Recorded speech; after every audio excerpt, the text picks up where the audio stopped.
It was a bitter winter morning in Chicago, the kind where the wind sliced through coats and made strangers walk faster without looking at one another. Daniel Reeves stood outside a small corner coffee shop, his hands trembling. Not just from the cold, but from the weight of everything he'd lost. 3 weeks earlier, he'd been laid off from his warehouse job. 2 weeks earlier, his landlord had slipped a notice under his door. That morning, his phone service had been cut off. When life collapses, it rarely collapses one piece at a time. It all falls together. Daniel wasn't lazy. He wasn't careless. He was just unlucky. And that morning he was also hungry. Through the cafe window, he watched people wrapped in scarves and success order lattes without glancing at prices. The smell of roasted coffee beans drifted out every time the door opened, warm and rich, like an invitation he couldn't afford to accept. He checked his pocket again even though he already knew what was there. One crumpled dollar bill and a subway ticket that had already been used. He told himself he wasn't going to beg. He'd promised himself that. But hunger has a way of negotiating with pride. He stepped inside. The warmth hit him first. Then the sound, soft jazz music, cups clinking. The low hum of casual conversation. No one looked at him. Not in a cruel way.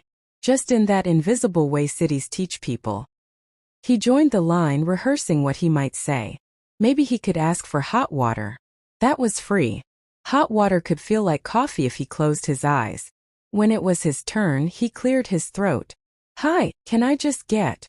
Before he finished, the woman behind him spoke gently. "Excuse me. I'd like to add his order to mine." Daniel turned. She was maybe in her late 30s, dressed in a navy coat, hair tied loosely, eyes calm but alert. The kind of eyes that notice things others missed. "Oh no, that's okay," Daniel said quickly, embarrassed. She smiled. "I insist. What would you like?" He hesitated. His stomach answered for him with a soft growl. "Just a small coffee," he said.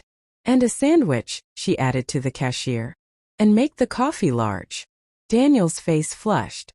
"You really don't have to." "I know," she said kindly. "That's why I want to." He didn't know what to say.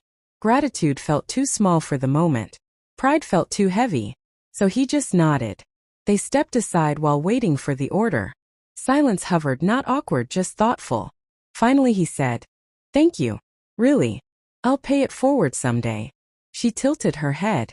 "You don't owe me anything." "I know," he said. "But I want to."